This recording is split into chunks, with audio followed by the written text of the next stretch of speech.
Good evening, ladies and gentlemen, and I welcome all of you back to another National Anthem reaction video, where tonight, ladies and gentlemen,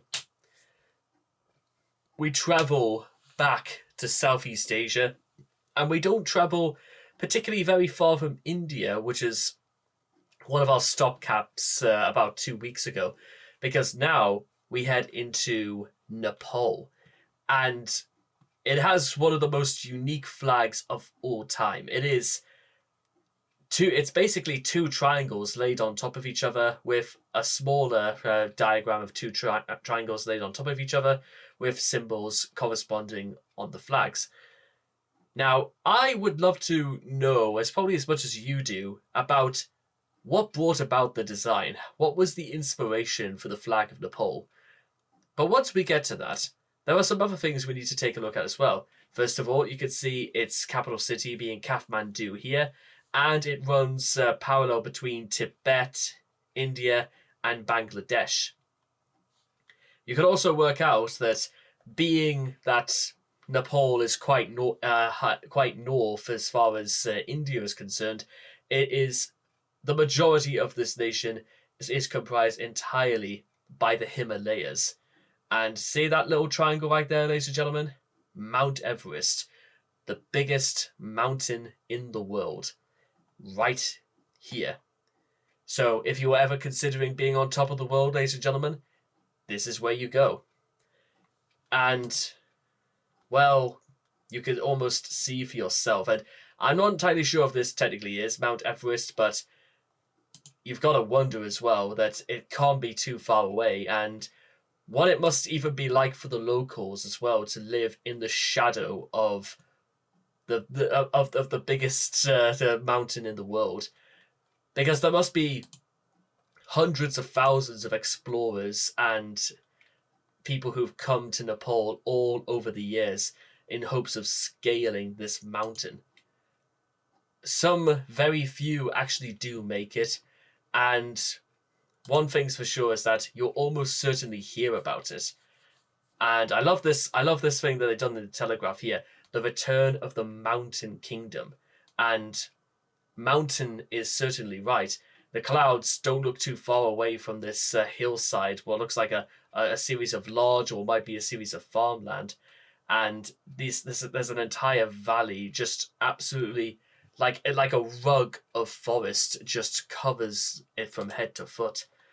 And then, believe it or not, what almost looks like sea level right here. And that sets a precedent for just how far away some of these mountains are. Yeah, bear in mind, just to give you some idea about how high Mount Everest is. In fact, well, just to give you an idea of how large this is, they say that the highest point in Europe is roughly 15,000 feet above sea level.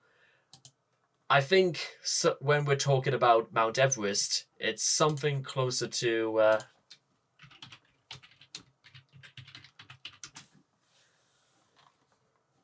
right here. So we're talking something close to about 8,849 meters. And if we just do one calculation, very simple one, but then again, some of the best ones certainly are, ladies and gentlemen. There's no denying that. Here we go.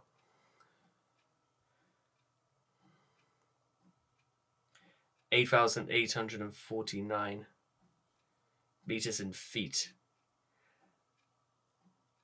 We're talking 29,032 feet and 1.826 inches. That's virtually twice twice the height above sea level. At that sort of elevation, ladies and gentlemen, several other things are noted.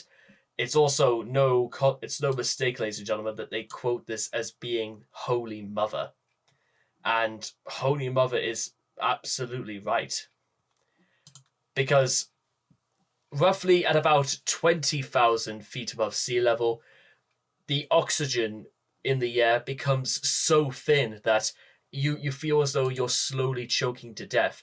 At 30,000 feet above sea level, you're either going to freeze to death or you simply pass out and collapse at wherever you may be. To be honest, I know fine well that my lungs have been like screwed up for well over 13 years. I don't even think I could ever get to the top of Mount Everest. Though, with that being said, there is always, it doesn't stop people necessarily from trying, ladies and gentlemen. And among other things, you get some beautiful temples from slightly further down the Himalayas. Because remember, one thing that might actually surprise some people is that actually Nepal has quite a sizable population. And if we just go back 1 second, officially known as the Federal Democratic Republic of Nepal, is a landlocked country in South Asia. It's mainly situated in the Himalayas, but it includes parts of the Indo-Gangetic Plain.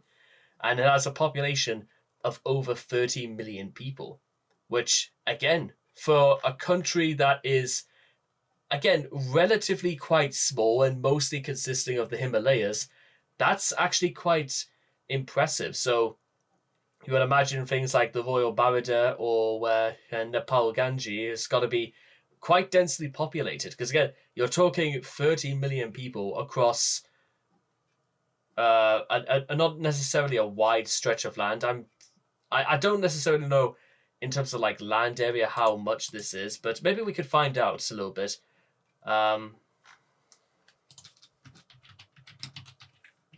We could find 147,181 kilometers squared, and that's again for the size of Nepal. That I thought that actually is quite a lot smaller than I thought it would. And again, we do this and we compare this to, let's say, the UK. Let's say just land area is 243,000, if we're including, of course, Northern Ireland as well. And bear in mind as well, the United Kingdom isn't necessarily the biggest country in the world. So Nepal is almost half the size in area. And the UK population is close to roughly 80, I think it's like 80 million people. So it's sort of like almost its size is indigenous to what its overall capacity in terms of things like populating the masses and finding, having enough cities to actually support such a large population. And then, of course, there's even cases about whether or not the people that live in Nepal are native, or maybe there were people who come over from India or even from Bangladesh or even from Tibet or China that come stay roughly around these parts. Again, these are only really rough ideas, and it might be argued there's some inconsistencies with these ideas. But nevertheless, ladies and gentlemen, we are talking about a country again that is like at best 1 or 2/3 the Himalayas. So obviously compromises are going to have to be made. It's also, again, worth noting that it's only about like 150 miles away from Delhi as well. So it's not exactly as if it's the worst journey to make to actually move back into India and to also find somewhere away from all this, because I know it sounds really easy because of things like, I don't live surrounded by all of this, but there must be even like Tibetan monks that might make journeys of pilgrimage all the way to the Himalayas. And I wonder if even some of them might get a little bit like bored of seeing mountain upon mountain upon mountain all over the place, because among other things, trying to Sherpa so many people or even across a mountain is not necessarily the safest thing in the world either.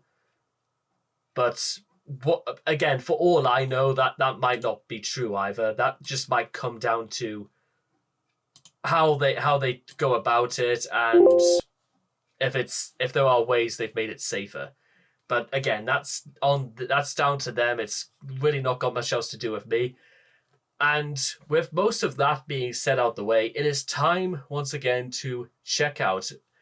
So please make sure to rise for the national anthem of Nepal. Hundreds of flowers. I like the sound of that.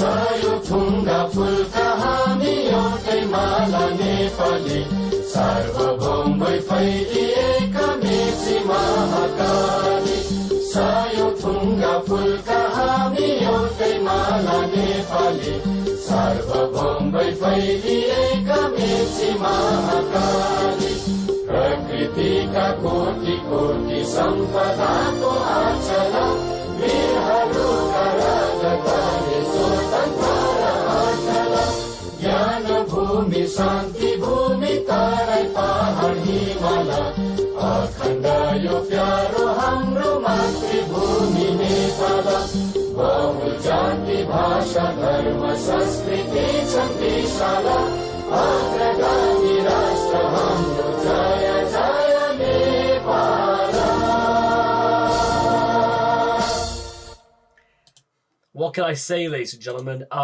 Certainly one of the shorter ones we've come across, but also lively and energetic, and one that suggests that actually they have no real issue whatsoever with such a sprawling, vast, and overwhelming landscape.